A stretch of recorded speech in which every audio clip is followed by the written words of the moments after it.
d'Israël.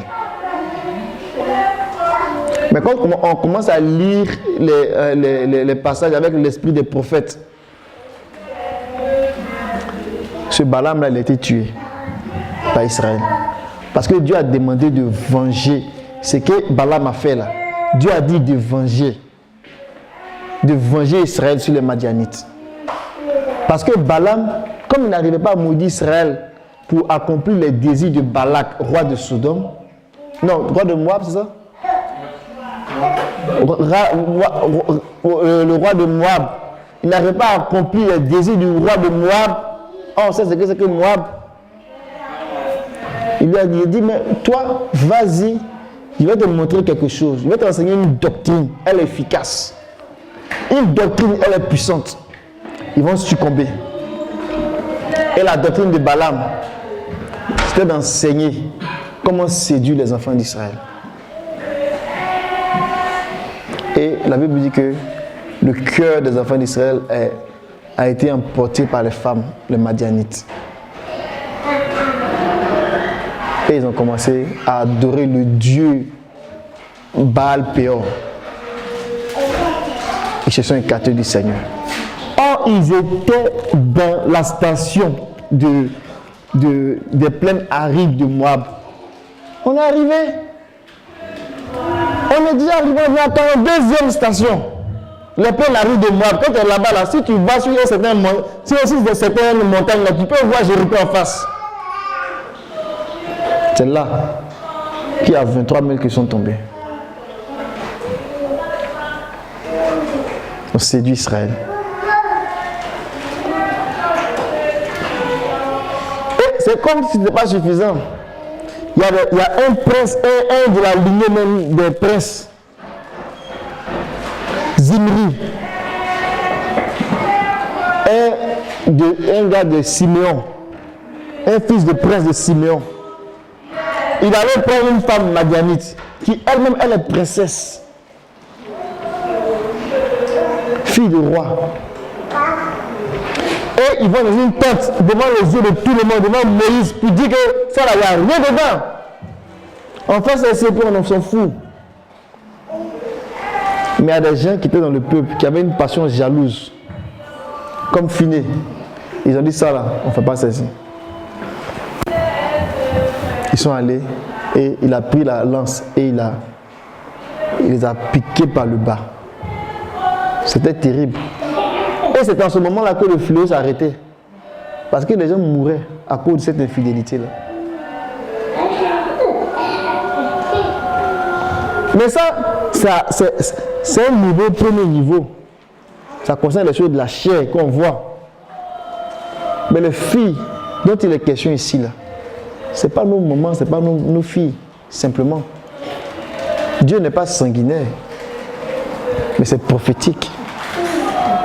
En même temps qu'il condamne l'immoralité, l'inconduite, le désordre sexuel qui est imagé là-dedans, il condamne cette façon d'aller avec les filles de Babylone, de manger à n'importe quelle nourriture. Dieu condamne ça, comme il a condamné ce péché. On va revenir là-dessus. Et puis on va expliquer. La Bible dit que l'agneau se tenait sur le mont Sion, avec des personnes qui sont fidèles à l'agneau. Ils suivent l'agneau, ils vont. Qu'est-ce qu'ils ont fait? On dit non, pas coucher avec des femmes. Mais c'est spirituel. Coucher avec des femmes, là, c'est spirituel. Mais c'est aussi physique. Mais c'est le premier niveau. Israël devait se préserver. Israël devait se préserver. Et Dieu veut que l'Église se préserve. Dieu veut qu'on se préserve. Parce qu'il y a beaucoup de Madianites.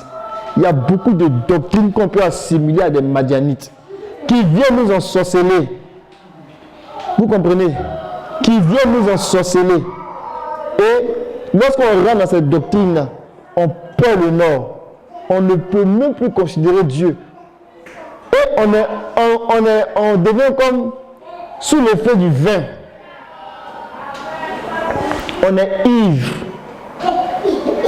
On est ivre, on ne comprend plus rien. On est embourbé dans le plaisir de cette doctrine-là. Et puis notre cœur est attaché à des choses. On pense que c'est à Dieu qu'on est attaché. Mais on est attaché à autre chose que Dieu. Et puis on n'arrive pas à voir ce qui se passe. Et après, quand on se rend compte, ces femmes-là, ces doctrines-là, vont nous conduire vers d'autres dieux. C'est arrivé à Samson.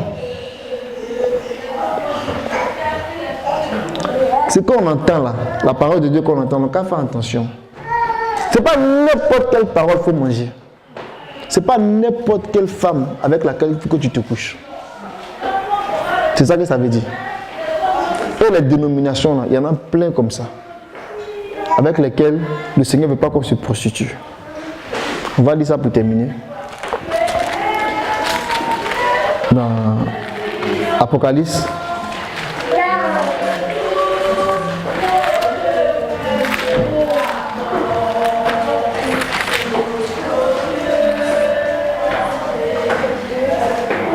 Apocalypse 14, verset 1 et verset 4. J'ai vu l'agneau debout sur la montagne de Sion, avec lui 144 000 qui avaient son nom et le nom de son Père écrit sur leur front. Verset 4. Ce sont ceux qui ne se sont pas souillés avec des femmes. Ils sont vierges. Ils suivent l'agneau partout où il va. Ils ont été achetés d'entre les hommes comme prémices pour Dieu et pour l'agneau. Amen. C'est spirituel. Si c'était physique là, nous autres on est disqualifiés parce qu'on est mariés. On ne parle pas de ça. Mais c'est un langage spirituel. Ceux qui ne se sont pas souillés avec des femmes, avec des Madianites, avec des Édomites, avec des Sidoniennes. On l'a vu ce matin. J'ai oublié le nom de la personne en question. Athalie. Mais Athalie, c'est notre un exemple. Il y a Jézabel aussi qui est là.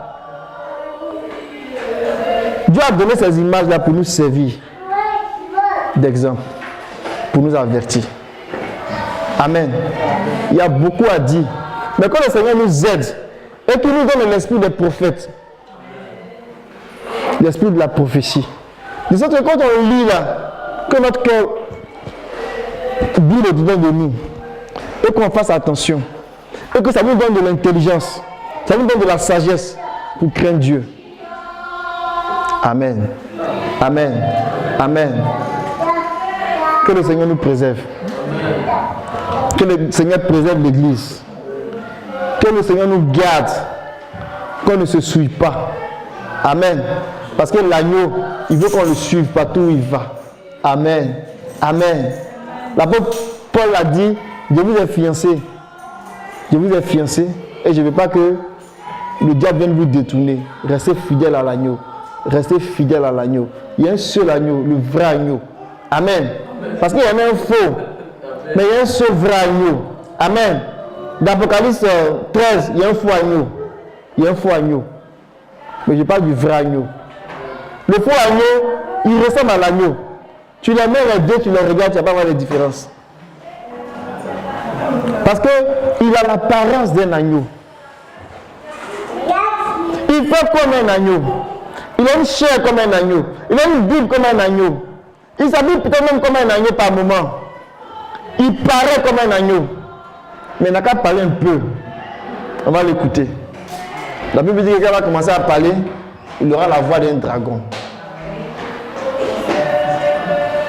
Et celui-là, pour séduire les gens, c'est un faiseur de miracles. Mais lui, il travaille pour la bête. Il travaille pour Jézabel. Amen. Il y a beaucoup à dire. Jézabel, elle a travaillé dans ce sens-là aussi. Mais elle est dangereuse. Jézabel, elle est vraiment dangereuse. Athalie, là même, là, peut-être même là, c'était un niveau inférieur. Jézabel, elle est dangereuse parce qu'elle a lié deux fonctions. Amen. Jézabel, elle-même, là, elle était prêtresse. Elle était prophétesse. Comme Jean Aaron là. Elle dirigeait le groupe des prophètes. Et puis en même temps, elle était reine. C'est qu'elle a eu les deux fonctions. Non, ils n'ont pas beaucoup. C'est le Seigneur seul La Bible dit qu'il a mis parfaitement les deux fonctions, la royauté et le sacerdoce. Mais Jézabel, elle connaît ce qu'il y a là-dedans. Elle a lié ces deux fonctions pour être efficace. Elle était en même temps prophétesse, mais elle était reine. Elle dirigeait le groupe des prophètes. Elle donnait ordre de gorger les prophètes du Seigneur. Jézabel était terrible. Mais ce sont ces gens de femmes-là que le dragon envoie. Et puis c'est elle qui casse les serviteurs de Dieu. Puis c'est elle qui commence à prêcher. À l'église de Thyatire, c'est ce qu'elle a fait. On va arrêter là, il y a beaucoup à dire. Et puis on va structurer ça progressivement pour que le Seigneur lui-même fasse asseoir les choses dans nos cœurs et qu'on ait la crainte. Amen. Nous devons gagner Christ. Amen. Nous devons gagner Christ. S'il y a longtemps qu'on est chrétien, qu'on n'a pas encore compris ça, on n'est pas mature. Nous devons gagner Christ. Nous devons gagner Christ. Et si quelqu'un ici, il a un avis différent, Dieu va l'éclairer. Il n'y a que Christ que nous devons gagner. Amen. Amen. Qui veut gagner Christ comme moi? Que le nom du Seigneur soit béni. On va prier le Seigneur. La main cachée, c'est Jésus. Oh, la main cachée, c'est Jésus. Oh, la main cachée, c'est Jésus. Oh, la main cachée, c'est Jésus. Oh, la main cachée, c'est Jésus. Oh, la main cachée, c'est Jésus. Oh, la main cachée, c'est Jésus. Oh, la main cachée, c'est Jésus. Le pain de vie, c'est Jésus. Le pain de vie, c'est Jésus. Chantons Alléluia. Oh, Alléluia. Oh, chantons Alléluia. Oh, Alléluia.